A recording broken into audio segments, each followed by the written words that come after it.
మొన్న చంద్రబాబు నాయుడు తెలుగుదేశం జనసేనకు సంబంధించిన మేనిఫెస్టో రిలీజ్ చేశాక ఇంకా 10 రోజులు ప్రచారం ముగుస్తుంది. ఇంకో 12 రోజులు 11 రోజుల తర్వాత ఎన్నికలు వస్తున్నాయి. అంటే 13వ తేదీకి. ఈలోగా ఇప్పుడు ఆ మేనిఫెస్టో పేరుతో రాష్ట్రం మొత్తం ఓదరగొట్టే ప్రయత్నం ఏదైతే చేస్తున్నారో మొత్తం అబద్ధాలతో, ఈ అబద్ధాలు అని ప్రజలకు తెలుసని ఆయన చంద్రబాబు నాయుడు కూడా తెలుసు. అయినప్పటికీ చెప్పిందే 10 సార్లు చెప్పి ఎక్కడో ఒక చోట నమ్మకపోతారా, లేదా ఆశ ఉండకపోతుంది, మనిషి అన్నాక ఆశ సహజం కదా, గతం మర్చిపోకపోతారా అనే అత్యాశతో దురాశతో మళ్ళీ ఒకసారి గతంలో తను చేసిన ఏ నాటకం అయితే ఉందో దాన్ని ఇంకోసారి ఇంకా పెద్ద ఎత్తున, ఎందుకంటే ఇప్పుడు పక్కన కూటమి బలం అనేది ఒకటి యాడ్ అయింది కాబట్టి దాంతో మరింత బలంగా ఓదరగొట్టే కార్యక్రమం చేస్తున్నారు చంద్రబాబు నాయుడు గారు. మరోవైపు మాకు సంబంధించినంత వరకు మేము ముందు నుంచే అన్నట్టు మా మేనిఫెస్టో, జగన్మోహన్ రెడ్డి గారు రిలీజ్ చేసిన మేనిఫెస్టో ఏదైతే చేయగలమో అది మాత్రమే 19లో చెప్పి దానికంటే ఎక్కువ చేసినప్పటికీ అలాంటి వెసులుబాటు ఉన్నంతసేపు ఎలాగో చేస్తామని మరి హామీ ఎలాగో ఉంది. కానీ 2019-24 మధ్య ఏ కార్యక్రమాలు అయితే టేకప్ చేశామో వాటిని కొనసాగించడం, ఎందుకంటే అవన్నీ కూడా పేదల జీవితాల్లో మంచి మార్పు, పెను మార్పు దారి తీస్తున్నందువల్ల, గట్టిగా పునాదులు బలంగా పడినందువల్ల ఇవి కంటిన్యూ చేస్తే వచ్చే 5-10 ఏళ్లలో మొత్తం రాష్ట్రం స్వరూపమే మారిపోయి ఒక అభివృద్ధిలో, సంక్షేమంలో, అలాగే మొత్తంగా ఒక అభ్యుదయకరమైన సమాజం దిశగా అడుగులు వేసే రకంగా మేనిఫెస్టో రూపుదిద్దుకుంది. మీరు గమనిస్తే అందుకే అదేదో సొల్లు హామీలు లేదా అందరం తాయిలాలని పిలుచుకునేవి ఏదో ఒకటి 10, 4 అవతల వాడు 2 అన్నాడు కదా మనం 4 చేద్దామనే పోటీకి పోకుండా, అదొక వేలం పాటలో అన్నట్టు నేను 1 ఇస్తానంటే లేదు నేను 2 ఇస్తామని పోకుండా, పోటీకి పోకుండా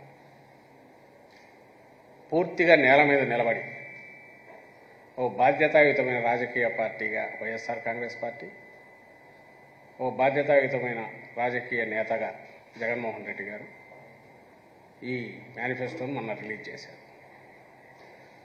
ఇందులో ఎక్కడ ఉన్న ఆర్థిక పరిస్థితిని మొత్తం బేరీజ్ వేసుకొని చేయగలిగిన దాంట్లో బెస్ట్ పాజిబుల్ ఏమేమి ఉన్నాయో అవన్నీ పెట్టాం.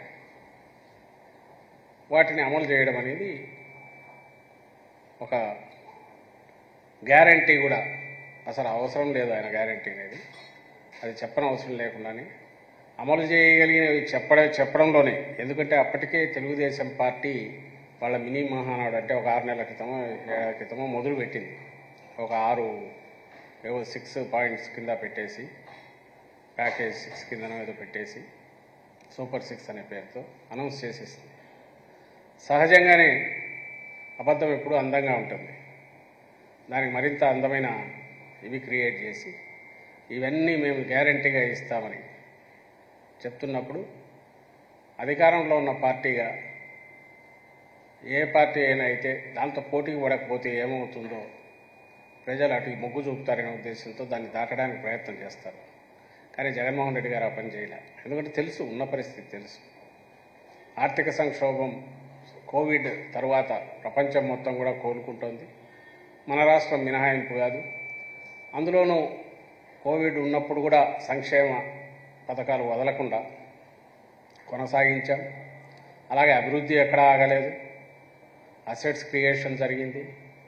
మొత్తం రాష్ట్రంలో అన్ని పరిపాలనా సంస్కరణల దగ్గర నుంచి అభివృద్ధి పథకాల దగ్గర నుంచి, ప్రాజెక్టుల దగ్గర నుంచి, కొత్త ప్రాజెక్టుల వరకు అన్నీ కూడా ఏది ఆగకుండా శరవేగంగా కొన్ని ముగిసే దశలో అవి ఫైనల్ స్టేజ్లోకి వచ్చాయి. అది కంటిన్యూ చేస్తూనే వస్తున్నాం. బహుశా ఇది ఇలాంటి అరుదైన దృశ్యం ఇక్కడ ఆంధ్రప్రదేశ్లో మాత్రమే కనిపిస్తుంది.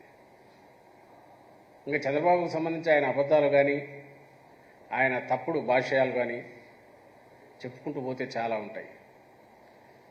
జగన్మోహన్ రెడ్డి గారు అమలు చేస్తున్న దాన్ని చూసే ఇట్లయితే ఈ రాష్ట్రం, ఆయన కానీ ఆయన్ని సపోర్ట్ చేస్తున్న ఆ ఎల్లో మీడియా కానీ, రాష్ట్రం శ్రీలంక అయిపోయిందని గగ్గోలు పెట్టిన వాళ్ళు ఈరోజు దానికి రెండింతలు, ఇంకా దానికి మించి కూడా మీరు జగన్మోహన్ రెడ్డి గారు మొన్న ఎక్స్ప్లెయిన్ చేశారు. తర్వాత కూడా చెప్తున్నాం, మేము చేస్తున్న ప్రధానమైన అభివృద్ధి పథకాలు, సంక్షేమ పథకాలన్నీ కలిపితే 70,000 కోట్లు అయితే దానికి ఇంకొక 80,000 కోట్లు అప్పటికే చంద్రబాబు నాయుడు గారు అనౌన్స్ చేసిన వాటిని అమలు చేస్తే స్పెండ్ చేయాల్సి వస్తుంది. దాని మీద ఇప్పుడు మేనిఫెస్టోలో పెంచినట్టున్నారు. ఇంకా కొన్ని ఎడాపెడా ఎలాగో ఇవ్వనివి కదా, ఏమున్నాయి అమలు చేయం కదా అనే ఉద్దేశంతో చంద్రబాబు నాయుడు పెంచుతూ పోయినట్టుంది. అవి కలిపితే ఇంకో 20,000 కోట్లు పెరగొచ్చాము. అంటే 70,000 80,000 కోట్లు కాస్త అది 1,00,000 కోట్లు కావచ్చాము. సో ఆ లెక్కన ఆ రోజు మేము అనుకున్న 1,50,000 కోట్లు లేదా ఒక 20,000 కలిపితే 1,70,000 కోట్లు ఎక్కడి నుంచి తెస్తాడు? నీ బడ్జెటే లేనప్పుడు నువ్వు ఎక్కడి నుంచి తెస్తావు అని అంటే దానికి ఆదాయం లేదు. ఇంకొక క్వశ్చన్ కూడా వచ్చింది. 14 లక్షల కోట్ల అప్పు చేశారు జగన్మోహన్ రెడ్డి గారని రోజు ఊదరగొడుతున్నారు. నిజంగా 14 లక్షల కోట్ల అప్పు వేయింటే అది కరెక్ట్ కాదని ఆయనకు తెలుసు, కాదని మేము చెప్తూనే ఉన్నాం.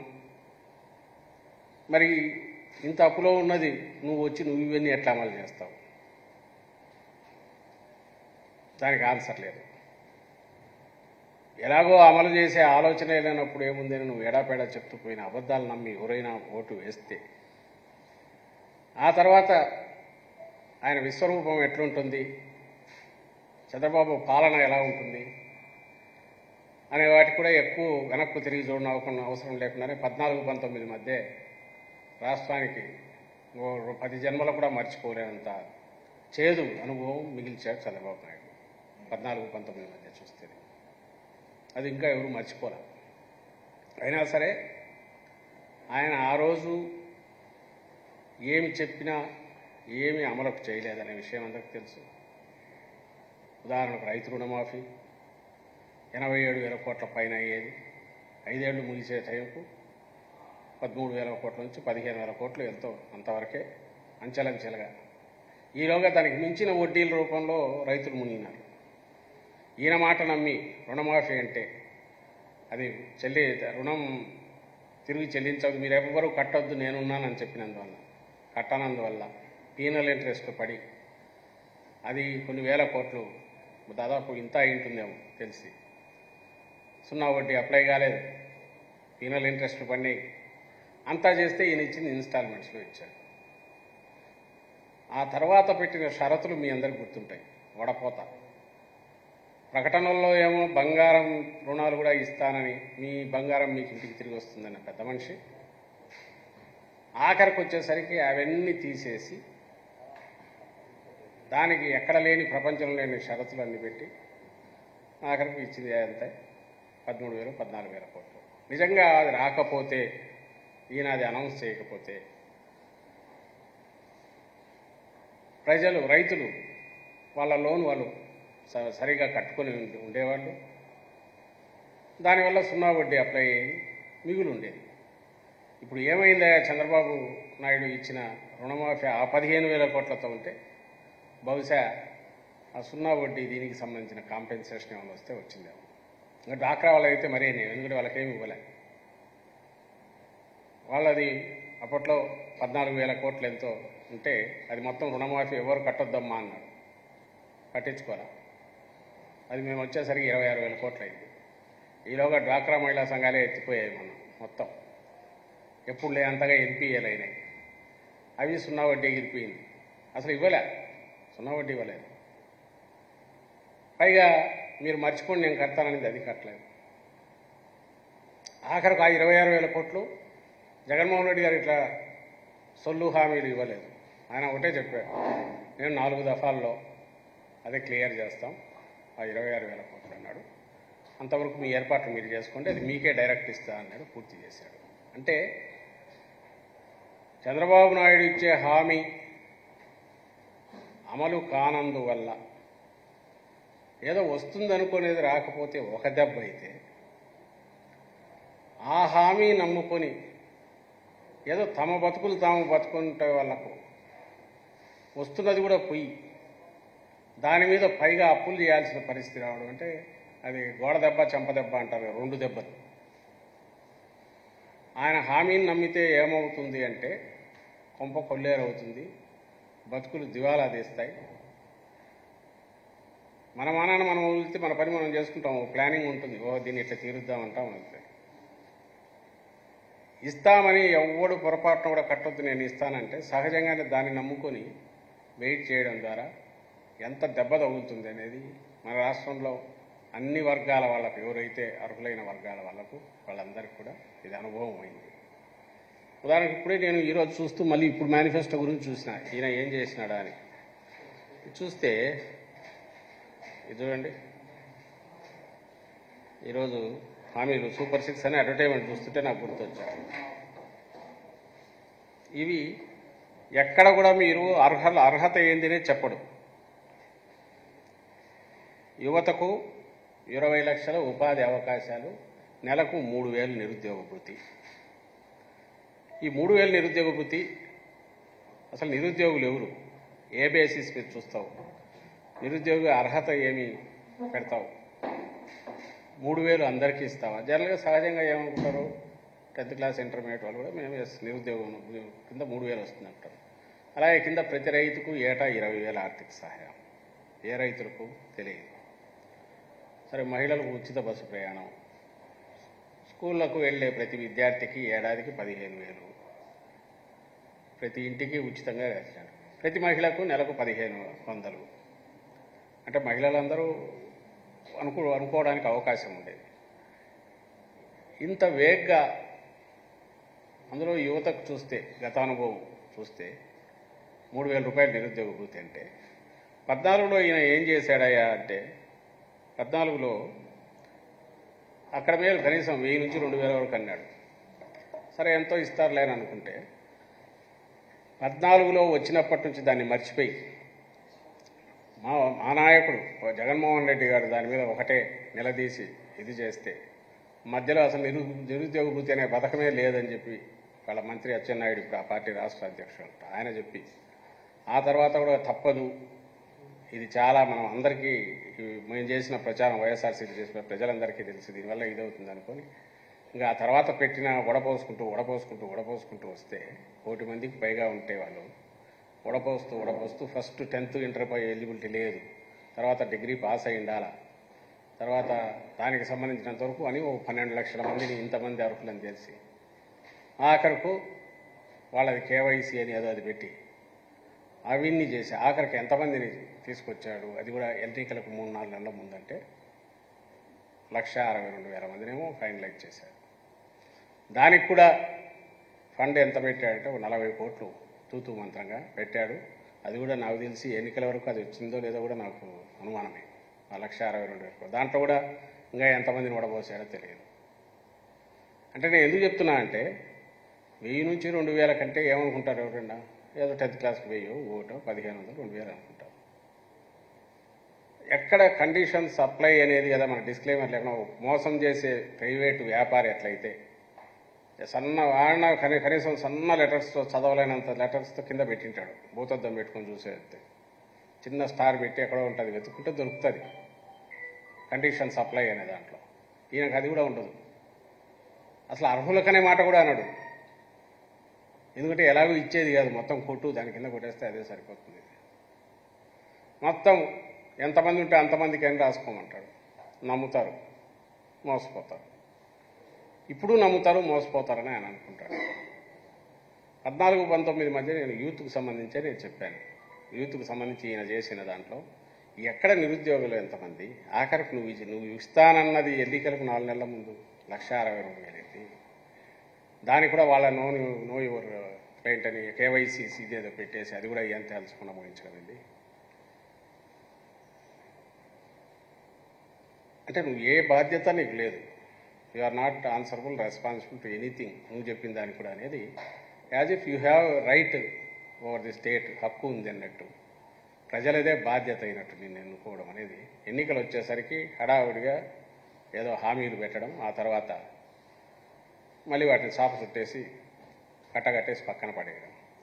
మీరు అదే కాదు, ఎన్నికలు ముందుకు వచ్చేసేది ఆ పుట్లో రేషన్ కార్డులకు సంబంధించి పెన్షన్ జగన్మోహన్ రెడ్డి గారు నాకు గుర్తుండి 17లోనూ ఎప్పుడు అనౌన్స్ చేశారు, మేము వస్తే 2000 చేస్తాం. పోనీ నీకు లేదా ఆలోచన, అప్పుడైనా ఇమ్మీడియట్ అరే ప్రతిపక్ష నాయకుడు అన్నాడు అన్నారు కదా. 2018 తర్వాత అప్పుడు మొదలుపెట్టి ఆ తర్వాత జనవరిలోనో ఫిబ్రవరిలోనో 2000 అనేది అది చేసి అంటే 2 నెలలు ఇస్తాడు. నేను ఇచ్చాను కదా అంటాడు అప్పుడు వచ్చేసి. అలాగే రేషన్ కార్డుల పెంపు 5-6 నెలల క్రితం వరకు ఆయన వచ్చేంత వరకు 39 లక్షలే ఉన్నాయి, ఏది ఎన్నికలకు ముందు. కరెక్ట్ జనవరికో ఫిబ్రవరికో అప్పుడు పెంచాడు. 39 లక్షలది 50 లక్షలు, 45 లక్షలు, 50 లక్షలు జనవరి ఫిబ్రవరికి ఎట్లా అవుతాయి? అంతమంది ఎలిజిబిలిటీ ఎటువంటి వాళ్ళు ఎట్లా వస్తారు? లేదు. ఆయన కండిషన్ సప్లైలో జగన్మోహన్ రెడ్డి గారేమో అర్హత ఉన్న వాళ్ళకు శాచురేషన్ బేసిస్ మీద జల్లెడబట్టి మరీ వెంటాడి ఇచ్చి ఇస్తే, ఈయన జల్లెడబట్టి తీసేసే వాళ్ళని తీసేసి 1 కోటి మందికి 10 మందికో, 1 కోటి మంది 50 లక్షల మంది ఉంటే 100 మందికో 10 మందికో ఇట్లా ఇచ్చేసి ఇదిగో నేను ఇచ్చాను. అది కూడా ఎప్పుడు లాస్ట్ సీజన్ అయిపోయే టైంకు, సో దట్ నేను అన్నీ చేశానని చెప్పడానికి. ఇంత ఓపెన్గా బ్లాటెంట్గా బరి తెగించి కంటిన్యూస్గా నేను మోసం చేయగలను అనుకోవడంతో పాటు 2-3 సార్లు మోసం కూడా చేశాడు కాబట్టి మళ్ళీ ఆ ధీమా పోయినట్ల. ఈరోజు 66 లక్షల మంది పెన్షన్లు ఎందుకుంటాయి నిజంగా ఇతను సరిగా చేస్తే? అంటే ఈయన చెప్పిన సూపర్ 6 అనేది ఏ 60,000 మందికో 6 లక్షల మందికో డిపెండింగ్ ఆన్ దాన్ని బట్టి పథకాన్ని బట్టి కొంతమందికి అప్లై చేసి తుత్తుతో చల్లేసి ఇదిగో నేను చేశానని చెప్తారు. ఈనాడులో బ్యానర్ హెడ్డింగ్లు వస్తాయి, జ్యోతిలో వస్తాయి, వాళ్ళ మీడియాలో వస్తుంది, చేసేసినట్టు చూపుతారు. అది ఇప్పుడు 4 ఏళ్ల తర్వాత. ఈరోజు మళ్ళీ ఈ అబద్ధ హామీలు ఎత్తుకొని వచ్చాడు. సేమ్ పెన్షన్లు 3,000 రూపాయలు. జగన్మోహన్ రెడ్డి గారేమో ఇంకో పక్క ఆయన ఆ రోజు అన్నది రాగానే చేసిండొచ్చు 3,000 రూపాయలు, కానీ ముందే చెప్పాడు దశల వారీగా. కానీ ఎందుకు? కష్టం అనేది తెలుసు కాబట్టి 2,000 నుంచి 3,000 ఖచ్చితంగా చేస్తూ వచ్చాడు. ఈరోజు మేనిఫెస్టోలో కూడా నేను గుర్తు చేస్తున్నాను, 3,000 నుంచి 3,500 ఏదో 2 విడతల్లో అని చెప్పొచ్చు. చాలామంది అదే సజెస్ట్ చేశాం. అది డేట్ చెప్పడం ఎందుకు 2 విడతల్లో అంటే, లేదు మనం చేయాలంటే నా అంచనా ప్రకారం ఇప్పుడున్న దాంట్లో అన్ని ఆర్థిక పరిస్థితులన్నీ చూసుకుంటే 28, 29కి చేయగలం అనేది ఆయన ఆలోచన. ఈయన రైడర్ ఏంటంటే, ఈయన జగన్మోహన్ రెడ్డి గారిది అంటే కండిషన్ సప్లైలో ఒకటి ఆర్థిక పరిస్థితి చూసుకోవాలి అనేది అదొక్కటి ఉంటుంది. వెసులుబాటు వస్తే ముందే చేసేస్తారు, వెసులుబాటు వస్తే దానికి ముందే చేస్తారు. వెసులుబాటు ఉంటే అది అవసరము, దానివల్ల పేదల జీవితాలు మరింత మెరుగవుతాయి, లేదా తాను మొదలుపెట్టిన పథకానికి కొనసాగింపుగాను అనుసంధానంగాను ఇది చేయాల్సి వస్తుంది, దీనికి ఇంత ఖర్చు అవుతుంది అనుకుంటే కూడా ఏమాత్రం వెనుకాడకుండా దాన్ని చేసేస్తారు జగన్మోహన్ రెడ్డి గారు. మిగతా లక్షల కొల్లలు కనిపిస్తాయి. ఎడ్యుకేషన్కి సంబంధించి నాడు నేడు కింద అన్ని వేల కోట్లు పెట్టి 17,000 కోట్లు పెట్టి చేసిన, వైద్యంకు సంబంధించి ఆరోగ్యశ్రీ ఎక్స్పాండ్ చేయడంతో పాటు గవర్నమెంట్ హాస్పిటల్స్ వాటి భాగం 17,000 కోట్లు పెట్టినా, ఈరోజు 17 మెడికల్ కాలేజీలు ఇవి తీసుకొచ్చి కడుతున్నా. అలాగే 8వ క్లాసు వాళ్ళకు ట్యాబ్ ఇచ్చినా, లేదా బైలింగల్ టెక్స్ట్ బుక్స్ ఏదైనా సరే, నేమ్ ఎనీథింగ్, అవన్నీ మేనిఫెస్టోలో లేవు. అమ్మఒడి కింద చెప్పిన 15,000 అది ఇచ్చేసి ఇంకేం నాకెందుకని చేతులు దులుపుకోవచ్చు. కానీ దానివల్ల ఒక్కదానివల్ల ఉపయోగం ఉండదు, ఇవన్నీ చేస్తేనే దీని పర్పస్ సర్వ్ అవుతుంది అనుకుందలే ఇది చేస్తూ వచ్చాడు. ఇది జగన్మోహన్ రెడ్డి గారి లక్షణం. అలాగే ఇప్పుడు పెన్షన్ కూడా అప్పుడు ఇవ్వగలమని అనుకుంటున్నాడు. అనుకోని విధంగా ఆర్థిక వ్యవస్థ బాగా పుంజుకొని మరింతగా ఆదాయం పెరిగితే మేబీ ముందు కూడా ఆయన చేయొచ్చు. దీనికి ఒకరు చెప్పాల్సిన అవసరంలా. ఎందుకంటే ఆయనకు తెలుసు ఇప్పుడు రైతులకు ఇవ్వాలనుకున్న ఇది కానీ, పేదలు అందులోనూ వృద్ధులు ఎవరైతే అశక్తులో వాళ్ళకి ఇచ్చే దాంట్లో కానీ ఎంత చేసినా తక్కువే. ఆ వర్గాలను పైకి తీసుకురావడానికి, వాళ్ళకు ఆదుకోవడానికి ఎందుకు సమాజం బాధ్యత అది. ఓన్లీ థింగ్ ఇది ఎంత అలౌ చేస్తుంది మన పరిస్థితి అనేది చూసుకుంటున్నాడు. రైతులు వాళ్ళకు పూర్తి దే డిజర్వ్ ఎంతైనా, ఎందుకంటే వాళ్ళు డిపెండ్ అయ్యేదే రిస్కీ దీంట్లో, ప్రకృతి మీద డిపెండ్ అయ్యి చేస్తున్న సాగు. అందుకే ఏం చేస్తున్నాం, ఆ సాగుకు సపోర్టింగ్ సిస్టమ్గా డెవలప్ చేయాల్సినవన్నీ చేశారు. అలాగే దానికి సంబంధించి ఏమొచ్చినా ఒక క్యాలెండర్ పెట్టుకొని వాళ్ళ బడ్జెట్ వాళ్ళు ప్లాన్ చేసుకోవడానికి, అది ఇన్పుట్ సబ్సిడీ కావచ్చు, ఆ సీజన్ ఎండ్ అయ్యేలాగానే ఇవ్వాలి, లేదా ధాన్యం సేకరణలో జిఎల్టీ ఛార్జెస్ కావచ్చు, గన్నీ బ్యాగ్స్, లేబర్, ట్రాన్స్పోర్ట్కి సంబంధించి. ఇంకోరైతే దానికి గ్రాండ్గా అనౌన్స్ చేసి ఒక స్కీమ్ పెడతారు, బోనస్ కిందను. మేము కూడా చెప్పాము బోనస్ కింద అనౌన్స్ చేయొచ్చు కదా సార్, ఇది ఎవరికి అర్థం కాదు, తెలియదు. ఎందుకంటే క్వింటాల్కు 80 రూపాయల నుంచి 100 రూపాయల దాకా వస్తుంది అడిషనల్గా. దాని 60 రూపాయల బోనస్ అని చెప్పి గ్రాండ్గా ప్రకటించుకోవచ్చు. కానీ ఆయన అట్లా చేయట్లా. మన బాధ్యత చేయగలిగిన చోట చేస్తామన్న చోట చేస్తూ వస్తున్నారు. ఇన్సెంటివ్ చేయాల్సిన చోట చేయాలని చేస్తున్నారు జగన్మోహన్ రెడ్డి గారు. ఇవన్నీ అందులో ట్యాబ్ లాంటివో ఇట్లాంటివో ఇవన్నీ కూడా ఈ సీజన్ పెట్టుకోవచ్చు, నెక్స్ట్ ఎలక్షన్లో కాదు. అది మన బాధ్యత.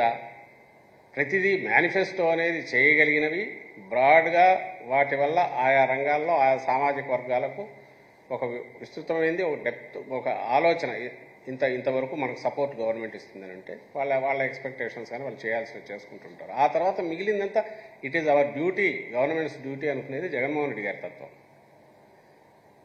చంద్రబాబు నాయుడు గారిదేమో అసలు ప్రజలతో మనకేం సంబంధం, ఎన్నికలు వస్తే ఎడాపెడా హామీలు ఇచ్చేద్దాం, అందులో ఒక్కటే అమలు చేయాల్సిన అవసరం లేదు, ఒకవేళ చేసినట్టు కనపడాలన్నా లాస్ట్ 4 నెలల్లో అందులో 5%, 10% చేసినట్టు కనిపించి మళ్ళీ ఎన్నికలకు మరిన్ని హామీలకు పోతాం. అంటే ఈ తత్వం ఏదంటే, అసలు మోసగించబడడానికి ఎవరైనా ఉంటే కదా మనం మోసం చేయగలము. అందువల్ల అలాంటి వాళ్ళు అట్లే ఉండాలి, మనం మోసం చేస్తూనే ఉండాలి, అబద్ధాలు చెప్పి అబద్ధ హామీలు ఇచ్చేది చంద్రబాబు నాయుడు గారి తత్వం. అందులో భాగంగానే ఇప్పుడు పెన్షన్లది కూడా అదే. మీరు ఈరోజు చూశారు, పెన్షన్లు 3,000 నుంచి 4,000 అన్నాడు. నీ 3,000 కాదు, నువ్వు ఇచ్చిన 1,000 రూపాయలు వాటికి సంబంధించి నువ్వు ఇచ్చిన ఎన్నికల వరకు 2 నెలల క్రితం ముందు వరకు, 19 ఎన్నికల 2 నెలల ముందు వరకు కూడా నువ్వు ఇచ్చింది 1,000 రూపాయలే. ఆ 1,000 రూపాయలకు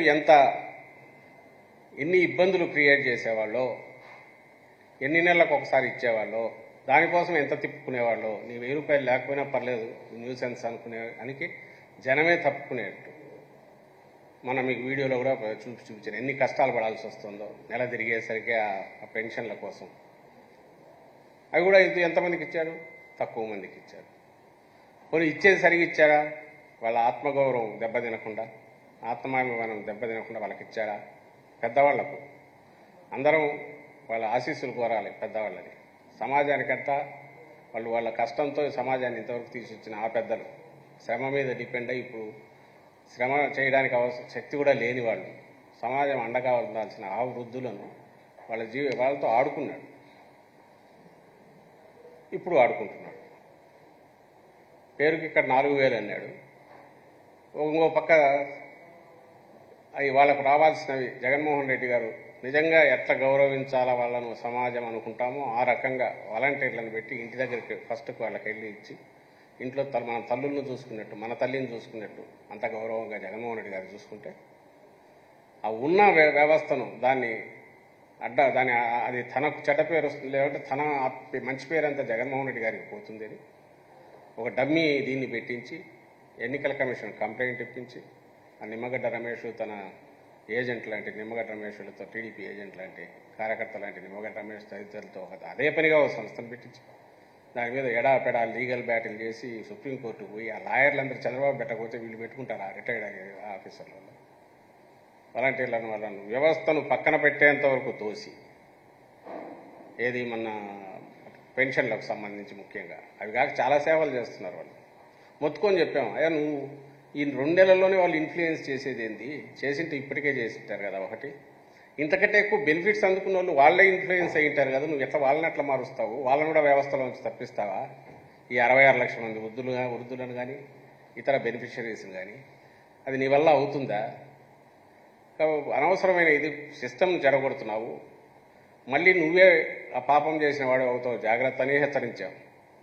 అయినా సరే అది వాళ్ళ వాలంటరీ వ్యవస్థ వాళ్ళని పక్కన పెట్టేంతవరకు వదల్లా. వెంటబడేసి వాళ్ళని పక్కకు తప్పించినాక అర్థమైనట్టుంది ఇది ఎక్కడో కొడుతుంది అని. ఇమ్మీడియట్ ప్లేట్ మార్చి ఉన్న ఉద్యోగులందరినీ ఇళ్లకు పంపించుకోమని అట్లా మొదలుపెట్టారు. ఆల్రెడీ ఎన్నికల కమిషన్ డైరెక్ట్ ట్రాన్స్ఫర్ చేయండి బ్యాంకులో కానీ ఫస్ట్ ఆదేశంలో ఇస్తే లేదు, సెక్రటేరియట్ దగ్గర, ఎందుకంటే బ్యాంక్ బ్రాంచీలు అన్నీ ఉండవు, సెక్రటేరియట్ దగ్గర ఇస్తాం, రాలేని వాళ్ళకు ఇళ్ల దగ్గరికి పంపుతామని గవర్నమెంట్ సిస్టమ్. అది కూడా ఇప్పుడు పొలిటికల్ కంట్రోల్లో ఉండేది కాదు, ఎలక్షన్ కమిషన్ ఆదేశాల్లో నడిచే సెటప్. ఇప్పుడు చీఫ్ సెక్రటరీ గారి ఆధ్వర్యంలో వాళ్ళు అనుకుంటే వాళ్లను ఏజెంట్ల కింద వేసి వాళ్లకు బ్లాక్మెయిల్ చేసి ప్రెజరైజ్ చేసి మళ్ళీ ఈసీ దగ్గరికి పోయి ఈసారి వాళ్ళు ఖచ్చితంగా మీరు బ్యాంక్ ట్రాన్స్ఫరే చేయండి అని చెప్పి మళ్ళీ ఆదేశం వచ్చేట్టు చేసి అది వచ్చినాక ఇప్పుడు మళ్ళీ నాలుగు ఖర్చుకొని ఇదేదో మనకు చుట్టుకునేట్టుందని నో నేను కుదరదు బ్యాంకులో ఒప్పుకొని మళ్ళీ రచ్చ చేస్తున్నాను. నీకు అసలు అధికారంలోకి వచ్చే అర్హత కాదు, ఒక రాజకీయ పార్టీగా ఒక పోటీలో ఉండే అర్హత అన్నా ఉందా చంద్రబాబు నాయుడు కానీ ఆ తెలుగుదేశం పార్టీ కానీ? ఇంత చిల్లర వేషాలు ఎవరన్నా వేస్తారా ఒక political party? If you consider your self main ఏమంటావు కాంపిటేటర్ లాగాను అధికారంలోకి రావాలనుకున్న పార్టీ అయితే ఇదే ప్రజల జీవితాలతో ఆడుకునేది ఆట, అందులో వృద్ధుల జీవితాలతో ఆడుకునే ఆట. నీకు తెలియదా దాదాపు 20,000 దాకా సెక్రటేరియట్ ఉంటే అది సులభం అవుతుందా? 7,000 8,000 బ్రాంచీలు ఉన్న బ్యాంకుల దగ్గర సులభం అవుతుందా? నువ్వు వెళ్ళకపోతే అసలు ఈసీ ఎందుకు ఇస్తుంది నీకు? ఇప్పుడు బీజేపీతో కొత్త మిత్రత్వం వల్లనో అక్కడ పోయి ప్రెజర్ తెచ్చారా? వ్యవస్థల్లో నీకుండే ఇన్ఫ్లుయెన్స్ వల్ల ప్రెజర్ తెచ్చారా? లేక నీ గోల భరించలేక ఎందుకు వచ్చిన గొడవలే మీరు ఆల్టర్నేటివ్ ఏర్పాట్లు చేసుకోండి అని వాళ్ళు చెప్పేటట్టు అంత ప్రెజర్ తీసుకొచ్చారా? ఆఖరి పరిస్థితినేమో పెనం నుంచి పొయ్యిలో ఫస్ట్ ఏమో పెనం మీద పడేసినావు, లక్షణంగా ఊరకున్న ప్రాణానికి ఊరేయడం అంటే ఎట్లుంటుంది, దాని నుంచి పెనం మీద పడేసావు, ఆ నుంచి అటు ఇటు ఎత్తేసి పొయ్యిలో పడేసావు. ఈరోజు మళ్ళీ దానికంతా వైఎస్ఆర్ కాంగ్రెస్ పార్టీ బాధ్యులు అని చెప్పి మళ్ళీ దానికి గొడవ చేస్తాం. ఇది ప్రజలు ఎట్లా దీన్ని ఇదవుతారని అనుకుంటున్నాడు నాకు అర్థం కావట్లేదు. ఇంక నీ ఇమ్మీడియట్లీ పాత రోజులు గుర్తు రాకుండా ఉంటాయి జనానికి. గతంలో 14-19 మధ్య ఎట్లా చేశారనేది గుర్తురాదా? అండ్ 14-19 మధ్య అట్లా చేశావు. ఇప్పుడేమో 3,000 ఉన్నది 4,000 ఎట్లా ఇస్తావో తెలియదు, 4,000 అని అనౌన్స్ చేశావు. అది కూడా కొన్ని వర్గాలకు మళ్ళీ 50 ఏళ్లకే అని అది అనౌన్స్ చేశావు. జనం నమ్ముతారని. నువ్వు ఇస్తే ఏమవుతుంది, నువ్వు వస్తే ఎట్లుంటుంది అనేది మళ్ళీ ఒకసారి ఫ్యూచర్ మళ్ళీ అధికారం లేక పొరపాటున అధికారం లేక మీకు ఓటు వేయడం అంటే మళ్ళీ 14-19 మధ్య ఉన్న నరకం ఆ చీకటి రోజులు మళ్ళీ తెచ్చుకోవడమే. మళ్ళీ పంచాయతీ ఆఫీసుల దగ్గరనో మండల ఆఫీస్ దగ్గరనో ఇంకో దగ్గరనో రేయింబౌళ్ళు రోజుల తరబడి వెయిట్ చేసి ఆ వచ్చిన దాంట్లో అరాకొర పెన్షన్లు ఇస్తే ఎలిజిబిలిటీ అర్హత లేదని ఇప్పుడు 66 లక్షలు శాచురేషన్ మనం ఇస్తున్నది 30 లక్షలు 40 లక్షలకు దించుతాడు. అవి కూడా కొత్త పెట్టి రోజుల తరబడి తిప్పుకొని నీ పెన్షన్ వద్దు ఏమొద్దు అనుకునేంతవరకు తోసుకుంటా పోయి అప్పుడు చేతిలో పెడతాడు. అది ఇట్లా ఉంటుంది అని పాత రోజులు గుర్తు చేసే రకంగా చేసుకున్నాడు. ఈ పూర్తి పాపం నేరం ఆయనది, చంద్రబాబు నాయుడుది, ఆయన పార్టీది. వాళ్ళ ఆలోచన ఏదైతే వికృతమైన ఆలోచనలు ఏవైతే ఉన్నాయో వాటి పరిణామమే ఈరోజు ఇప్పుడు పెన్షనర్లు వృద్ధులు పింఛన్దారులు వాళ్ళ పడుతున్న అవస్థలకు కారణం. దీంట్లో ఏమాత్రం ఇది పెట్టుకోవాల్సిన అవసరం లేదు. అలాగే వాలంటీర్లకు సంబంధించి అనౌన్స్ చేశాడు, వాలంటీర్లను కొనసాగిస్తాం, 5,000 10,000 చేస్తాం. ఎవరు వస్తారు అక్కడ వచ్చేది మళ్ళీ జన్మభూమి కమిటీలు వస్తారు, వాళ్ళకు 10,000 ఇస్తారు. ఈ వాలంటీర్లు ఎందుకు కొనసాగిస్తాడైనా? అంటే వెనక్కు 2014లో తన పూర్తి విశ్వరూపం ఏదైతే చూపించాడో 19లో దించినందుకు తనను అంత అవమానకరంగా దించిన రాష్ట్ర ప్రజల మీద ఆయనకు చంద్రబాబు నాయుడుకు ఎంత కసి ఉందో 14లో అవమానం జరగకపోయినా అంతగా కసి తీర్చుకున్నవాడు ఈసారి తనకు జరిగిన 19లో జరిగిన అవమానానికి మళ్ళీ పొరపాటున ఓటు వేస్తే ఈయనకు ఇంకా ఎంతగా తొక్కుతాడనేది నిప్పుల గుండంలో వేసి రాష్ట్రాన్ని, రాష్ట్ర ప్రజల తరపు వాళ్ళ బాధ పెడతాడు, ఇబ్బంది పెడతాడు, చెలగాటమాడతాడు జీవితాలతో అనేది ఈ ఒక్క పెన్షనర్ల విషయంలో ఇప్పుడు ఆడుకుంటున్న నాటకం చూస్తేనే, ఆయన ఆడుతున్న నాటకం చూస్తేనే, ఆయన ఆడుతున్న డ్రామా చూస్తేనే అర్థమవుతుంది. మళ్ళీ పాత వ్యవస్థ వస్తుంది, ఖచ్చితంగా దాని చేతిలోకి మళ్ళీ రాష్ట్రం పోతుంది. కింద వీళ్ళు మన గ్రామ దానికి సంబంధించిన తరపు జన్మభూమి కమిటీలది వాళ్ళకు 10,000 ఆదాయం. సో వాళ్ళకు అడిషనల్గా వాళ్ళకి హక్కులు, అధికారాలు కల్పించే కార్యక్రమం జరుగుతుందనే విషయం ప్రజలు అందరూ గుర్తించాలని కోరుతున్నాం. తర్వాత ఇంకొక 2-3 విషయాలు మేనిఫెస్టోకి సంబంధించి. మేనిఫెస్టోలో చూస్తుంటే మొన్న ఈ మేనిఫెస్టో బీజేపీ ఆమోదం పొందిందే అని అన్నాడు. సరే, మేము పాయింట్అవుట్ చేశాం, ఎక్కడ ఆమోదం ఆయన తీసుకోవడానికి కూడా దాన్ని అంటరాని దాని కింద చూశారు. ఆ పక్కన నిలబడిన ఆయన పెద్ద మనిషి, బీజేపీ నుంచి వచ్చిన అబ్జర్వర్ ఎవరో ఆయన అని అంటే సిద్ధార్థ రాజ్ సింగ్ ఎవరు ఆయన అన్నారంటే లేదు అని ఆయనతో ఏదో 2 ముక్కలు చెప్పించినట్టున్నాడు. మా మద్దతు ఉంటుంది, అయితే ఈయన ఇంటర్ప్రిటేషన్ చంద్రబాబు చెప్పాడు, నేషనల్ పార్టీ ఢిల్లీలో ఉంటుంది, రాష్ట్రాలకు సంబంధించి అయితే ఆ రాష్ట్రంలో ఇప్పుడు చేయదు, బీజేపీకి అలవాట్లేదు ఇదని. నాకు చూస్తే మరి నిజంగా అదే నిజమైతే అరుణాచల్ ప్రదేశ్, సిక్కింలో ఎట్లా వీళ్ళు రిలీజ్ చేశారు? అరుణాచల్ ప్రదేశ్, సిక్కింలో ఇది ఎక్కడిది? ఇది అరుణాచల్ ప్రదేశ్, ఇది అక్కడ వాళ్ళు రిలీజ్ చేసింది భారతీయ జనతా పార్టీ. ఇంకా సిక్కింలో అయితే ఒకటి ఉండాలి కదా, సంకల్ప పత్రాన్ని. సిక్కింలో అయితే మేనిఫెస్టో కమిటీని కూడా, మేనిఫెస్టో కమిటీ చైర్మన్స్ మెసేజ్ అని కూడా పెడతారు. ఇది ఎక్కడేది? ఇది సిక్కిం, ఇది సిక్కిం. ఇది మేనిఫెస్టో కమిటీని మెన్షన్ చేస్తారు. వాళ్ళు ఏమేం చేయాలనుకుంటారో స్టేట్కి పెడతారు. నిజంగా వాళ్ళకు సీరియస్నెస్ ఉంటాయి. అంటే నేను ఎందుకంటున్నాను ఇది అంటే, వాళ్ళు చేయాలనుకుంటే వాళ్ళు చేస్తూనే ఉన్నారు. ఎవరు? బీజేపీ వాళ్ళు. నిజంగా ఒక స్టేట్లో వాళ్ళ ఇంట్రెస్ట్ ఉంటే ఆ స్టేట్కి సంబంధించి వాళ్ళు ఏదన్నా చెప్పాలనుకున్నవి సెంటర్తో ఎక్కడ ఆగలే, చేసేవి చేస్తూనే ఉన్నారు. ఇక్కడికి వచ్చేసరికి చంద్రబాబు నాయుడు మేనిఫెస్టో చూసేసరికి వాళ్ళ గుండెలు గుబేలు ఉన్నట్టున్నాయి. ఇక్కడ పొరపాటున దీన్ని ఒప్పుకుంటే మిగిలిన స్టేట్స్లో మా పరిస్థితి ఏంటనే మోడీ గారి గుండెలు గుబేలు అన్నట్టున్నాయి. అందుకోసమే ఆఖరికి ఆ పువ్వు గుర్తు పెడుతుంటే కూడా దానికి అడ్డం పడినారని, ససేమిరా అన్నారని వార్తలు బయటకు వచ్చాయి.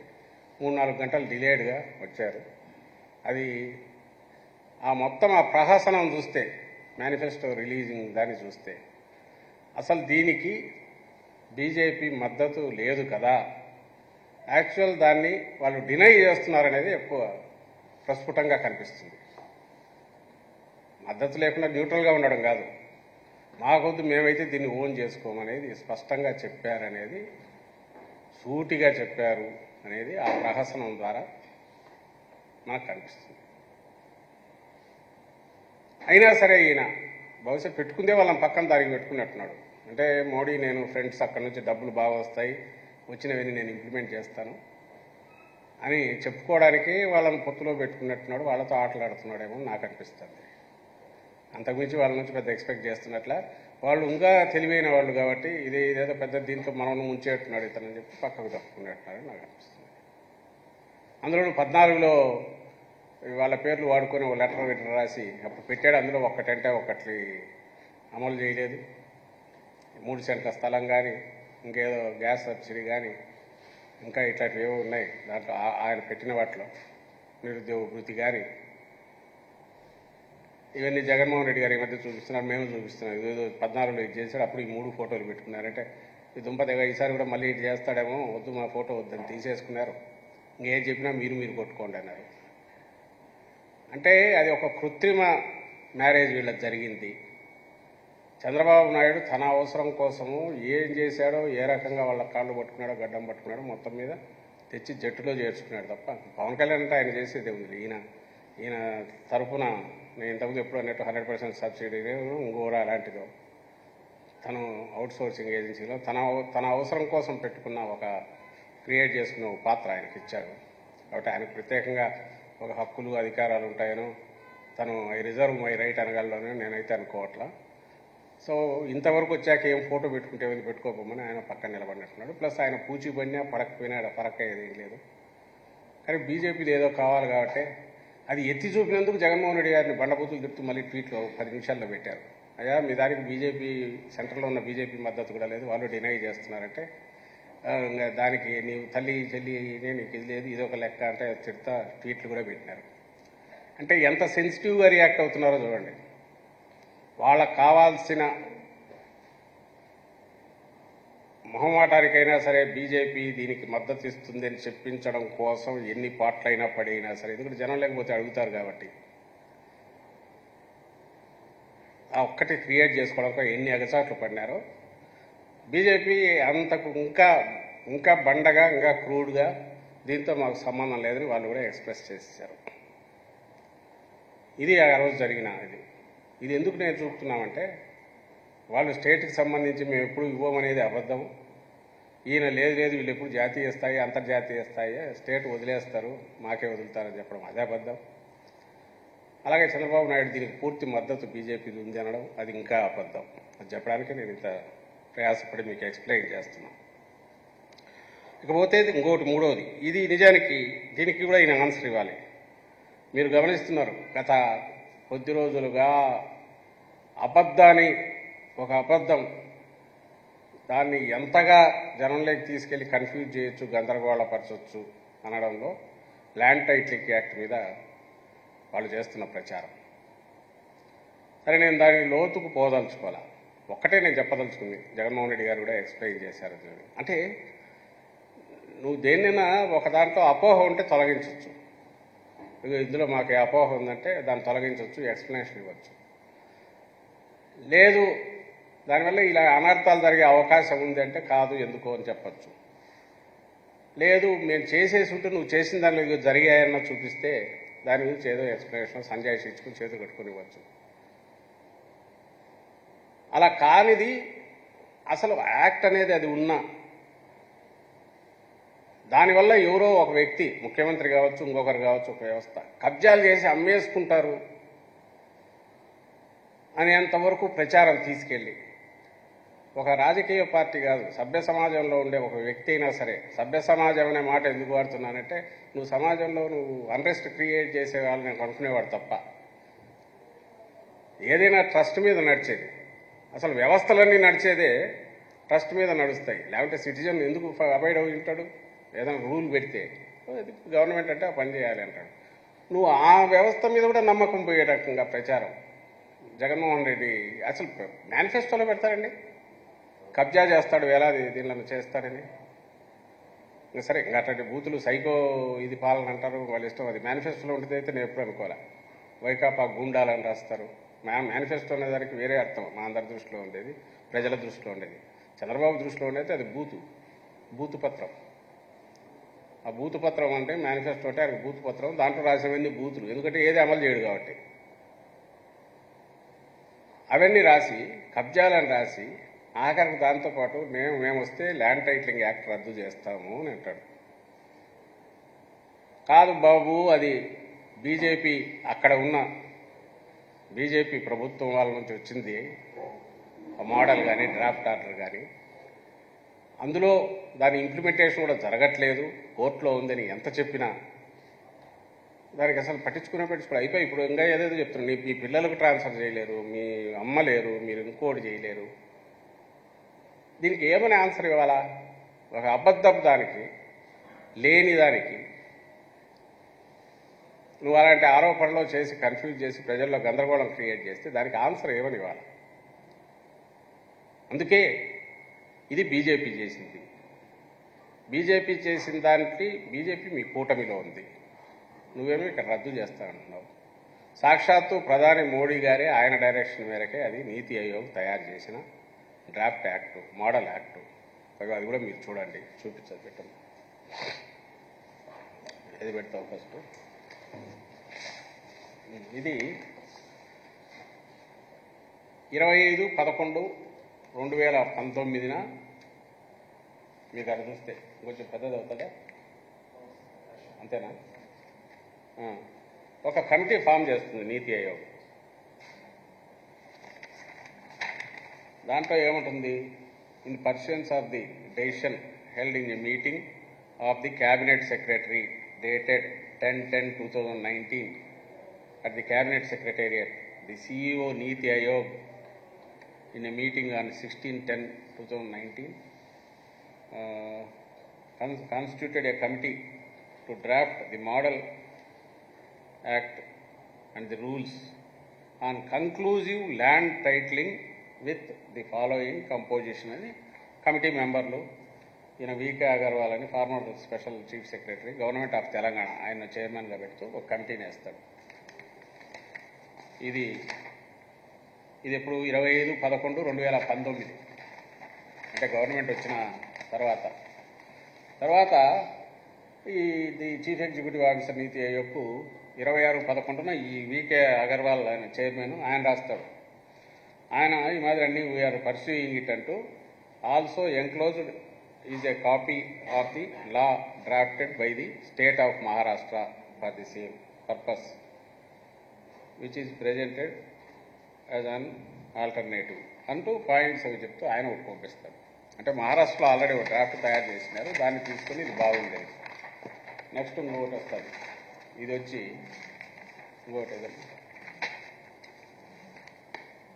ఇది ఎప్పుడు 20/12/2019 ఇది క్యాబినెట్ సెక్రటరీకి ఇది క్యాబినెట్ సెక్రటరీ ఇది క్యాబినెట్ సెక్రటరీ ఇప్పుడు కూడా ఆయనే ఉన్నాడు రాజీవ్ గౌబా క్యాబినెట్ సెక్రటరీకి, అమితాబ్ కాంత్ సిఇఓ నీతి ఆయోగ్ ఈయన రాస్తాడు. ఇది 20/12/2019 దీంట్లో ఇంట్రడక్షన్ దగ్గర నుంచి మీ డైరెక్షన్ మేరకే on your direction dated 10/10/2019 NITI Aayog అది చేస్తున్నాము అంటూ ఇంట్రడక్షన్లోనే in India land continues to be of enormous economic, social and symbolic relevance, and hence access to the land and its documented ownership is the core of livelihood for the majority of the poor. ఒక presumptive దీనిగా ఉన్న ఇప్పుడున్న titling అనేది కంక్లూజివ్గా చేయాలి, ఎందుకంటే అది సరిగా లేనందువల్ల అన్ని గందరగోళాలు జరుగుతాయి. యాక్చువల్లీ సొల్యూషన్గా వాళ్ళు భావించినారు. ఎందుకు 66% ఆఫ్ ది సివిల్ కేసెస్ అన్నీ కూడా సబార్డినేట్ కోర్ట్స్లో ఏళ్ల తరబడి దశాబ్దాలుగా ఇదవుతున్నాయి. ఎప్పటికీ మనం దీని నుంచి బయటపడాలంటే ఒక కంక్లూజివ్ ఇది కావాలంటే కాంప్రహెన్సివ్ ఒకటి తీసుకొని రావాల్సి వస్తుంది. అండ్ ఆల్సో మన కంట్రీ ఇలాంటి ఇష్యూస్లో 163rd పొజిషన్లో ఉంది వరల్డ్ బ్యాంక్ దీని ప్రకారం. అంటే వీటి సొల్యూషన్ ల్యాండ్కి సంబంధించినంత వరకు 163rd పొజిషన్లో ఉంది వరల్డ్లో అని వరల్డ్ బ్యాంక్ చెప్తున్నాయి. సో వీటన్నిటికీ ఒక కంక్లూజివ్ ఇది తీసుకొని రావడం కోసం మీ డైరెక్షన్ మేరకు, అంటే prime minister direction, cabinet secretary దీనికి chairman NITI Aayog chairman prime minister and cabinet secretary reports to prime minister associate అయిన. సో ప్రైమ్ మినిస్టర్ డైరెక్షన్ మేరకు తయారైన ఇది. సరే ఆయన బీజేపీనే కదా, బీజేపీ పార్టీ సెంటర్లో ఉంది. అండ్ ఆయనకు సంబంధించినంత వరకు డైరెక్షన్ మేరకు నీతి ఆయోగ్ తయారు చేసింది. అది అందరికి వచ్చింది, మనకు వచ్చింది. ఇప్పుడు క్వశ్చన్ వచ్చి దీనికి సంబంధించినంత వరకు ఇవన్నీ ఆ దాంట్లో ఉన్నవే. మీకు కూడా యాక్ట్ ఇది పంపిస్తాం, అందరూ మీడియా వాళ్ళు మీ అంతటి మీరు ఇండిపెండెంట్గా చూడండి. Section 38 says bar of jurisdiction of civil courts, అది వాళ్ళు పెట్టింది. No civil court shall have jurisdiction to entertain any proceedings in respect of this any matter pertaining to this, దీనికి సంబంధించి అని చెప్తూ ఈ ట్రిబ్యునల్, అపిలేట్ ట్రిబ్యునల్ ఇవన్నీ ఉంటాయి, వాటి తర్వాత పోతే హైకోర్టుకు పోవాలనేది దీంట్లో ఉంటుంది. అలాగే register of titles, details of అన్నీ కూడా దాంట్లో ఎక్కాలి. Details of transfers of property including transfers due to succession, అది కూడా వాళ్ళ ఆధార్ చట్టంలోనే ఉంది, దాంట్లో ఆ డ్రాఫ్ట్లోనే ఉంది. నెక్స్ట్ అప్లికేషన్ ఫర్ ట్రాన్సాక్షన్ అనే దాంట్లో ప్రతిదానికి అప్లికేషన్ పెట్టుకోవాలి. ఎనీ యాక్ట్ ఏదైనా సరే. నెక్స్ట్ దాంట్లో సేల్ కానీ, గిఫ్ట్ కానీ, పార్టిషన్ కానీ, ఫ్యామిలీ సెటిల్మెంట్ కానీ, ఇవన్నీ కూడా ఇదికి ఇవన్నీ కూడా దీని నుంచే ఆపరేట్ చేయడానిక ఈ ఈ ఈ ల్యాండ్ టైటిలింగ్ యాక్ట్ ప్రకారమే చేయాల్సి ఉంటుంది.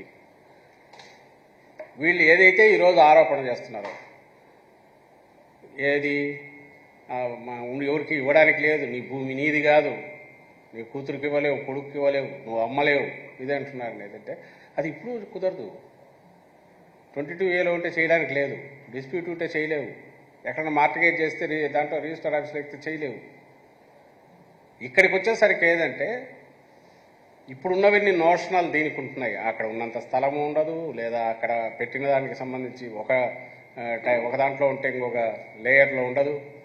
అల్టిమేట్ కావాలంటే లోతుకు పోయితే అక్కడ వేరే ఉంటుంది. ఇలాంటి గందరగోళం చంద్రబాబు హయాంలో ఎక్కువ జరిగింది. పాస్బుక్లో ఎంట్రీలు చేయించుకుని అడ్డంగా ఇది చేసుకునే ఇది నడిచినాయి.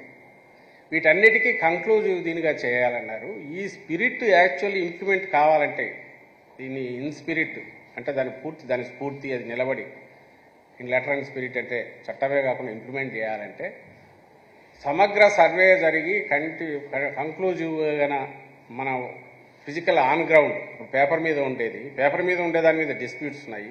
ఇది ఆన్ గ్రౌండ్కి సంబంధించి కూడా ఫైనలైజ్ అయిపోయి ఆ తర్వాత ఇక్కడికి ఎక్కి అప్పుడు ఒక చట్టం రూపం దానికి ఉంటే అది కంక్లూజివ్ టైటిల్ అవుతుంది. అప్పుడు జనరేషన్స్ టుగెదర్ నువ్వు అమెరికాలో ఉన్నా, ఇంకో దగ్గర ఉన్నా, ఎక్కడ ఉన్నా నీ ప్లాన్ నీ ఇమ్మూవబుల్ ప్రాపర్టీ ఏదున్నా దాన్ని ప్రొటెక్టెడ్ అలాగే ఉంటుంది.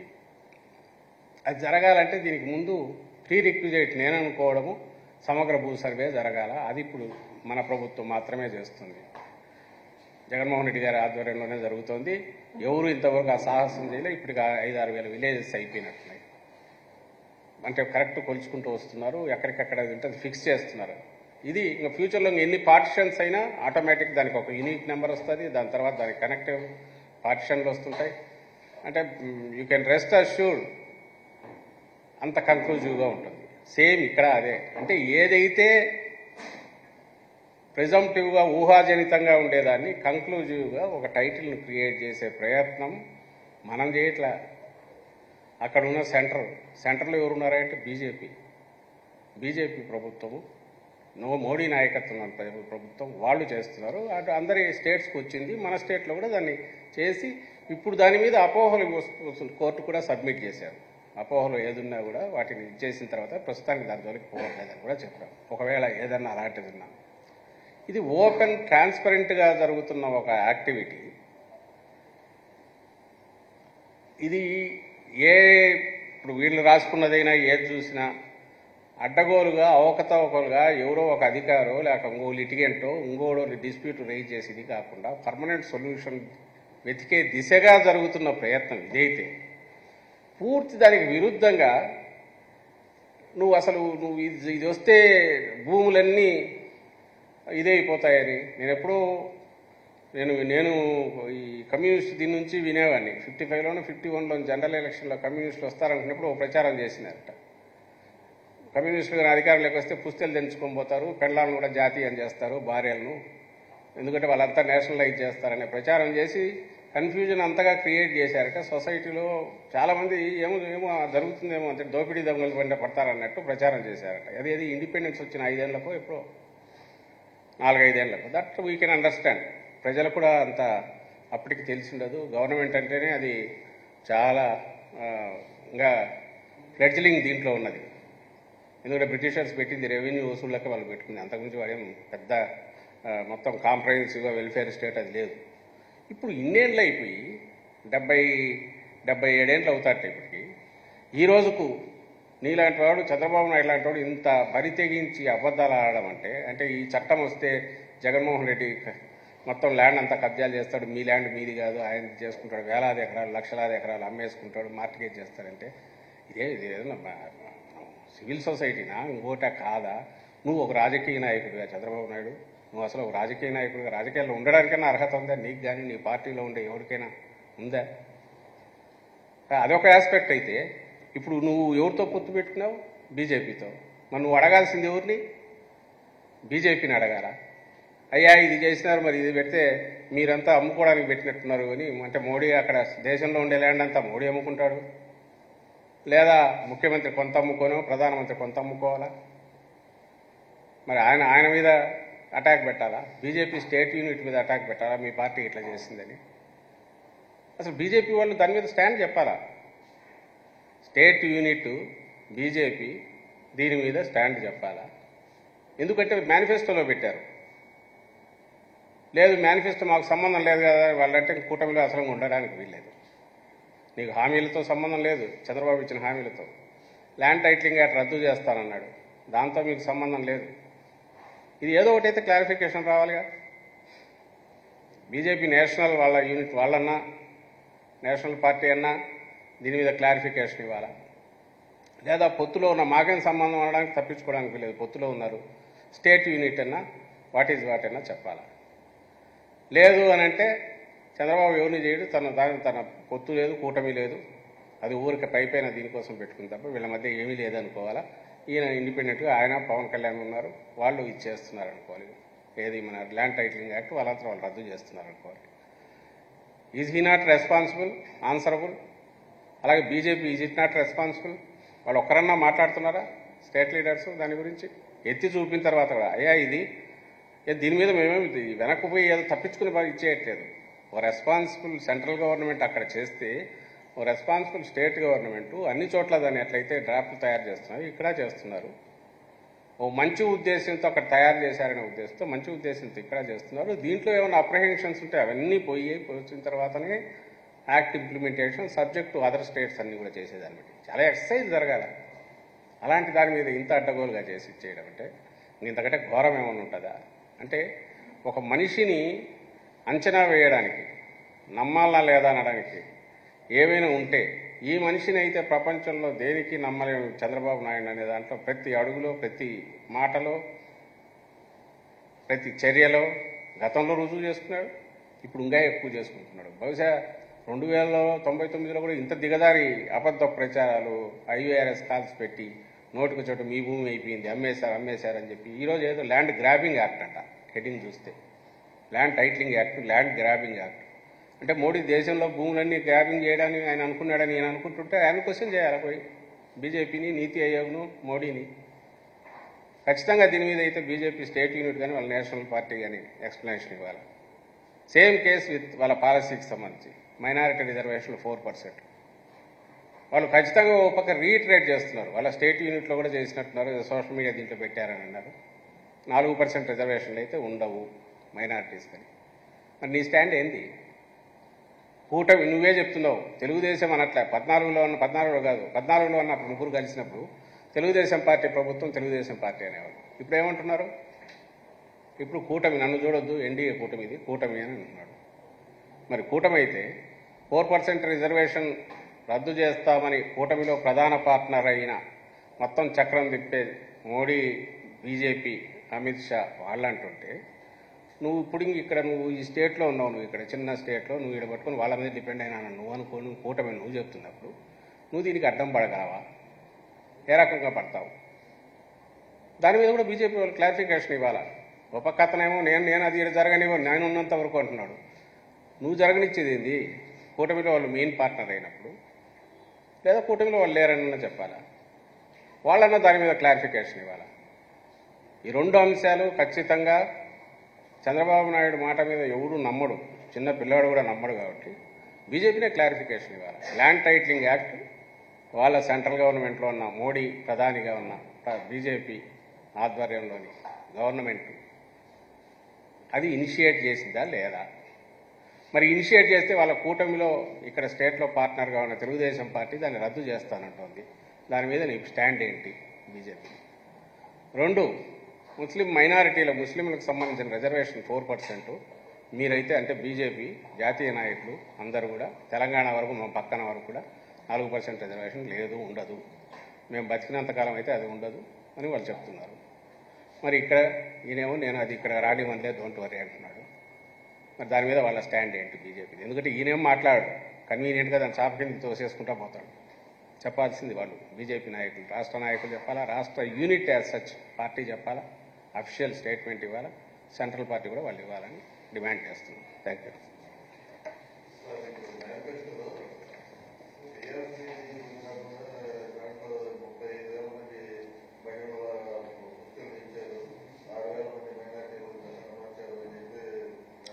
అదే అన్యాయమైనది. నేను అందుకే మేనిఫెస్టో అనట్లా, అది ఏదో బూతు పత్రం అంటున్నా.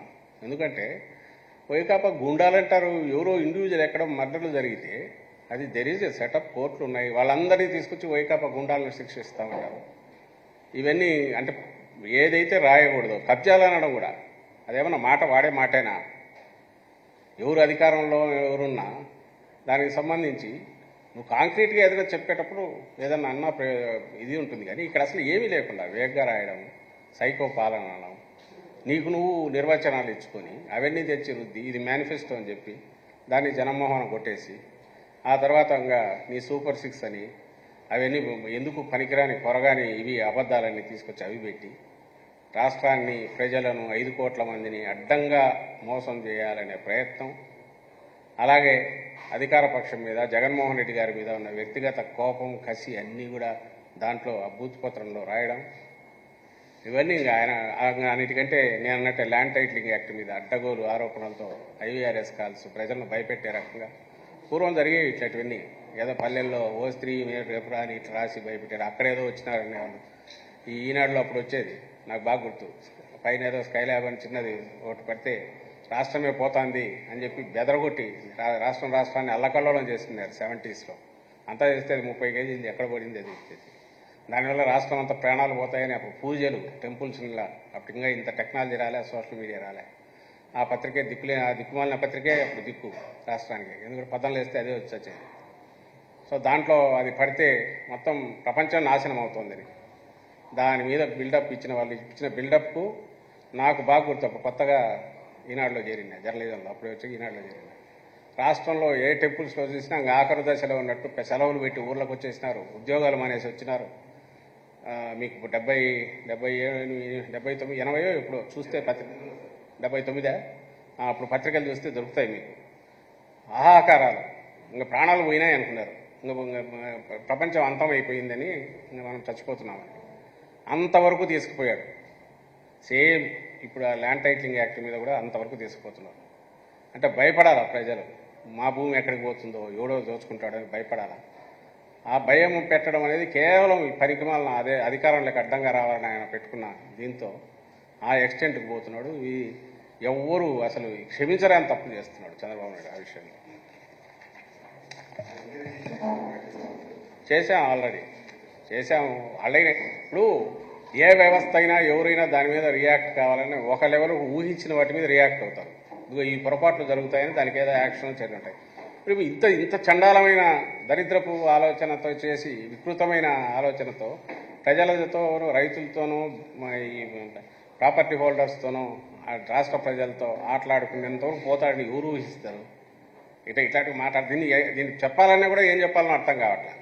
ఏది నీ ల్యాండ్ నువ్వు ఇంటికి పోయేసరికి నీ ఇల్లు ఉండదు, నీ కుటుంబం ఉండదు, లేకపోతారంటే అది ఎవరు? ఓ ప్రభుత్వం చేస్తుంది, ఓ ముఖ్యమంత్రి చేస్తాడంటే దాన్ని నమ్మాలా, ఇంకోటి చేయాలనో అర్థం కాదు. దాని ఖండన కూడా ఎట్లా ఇవ్వాలనో అర్థమయ్యేది. అట్లా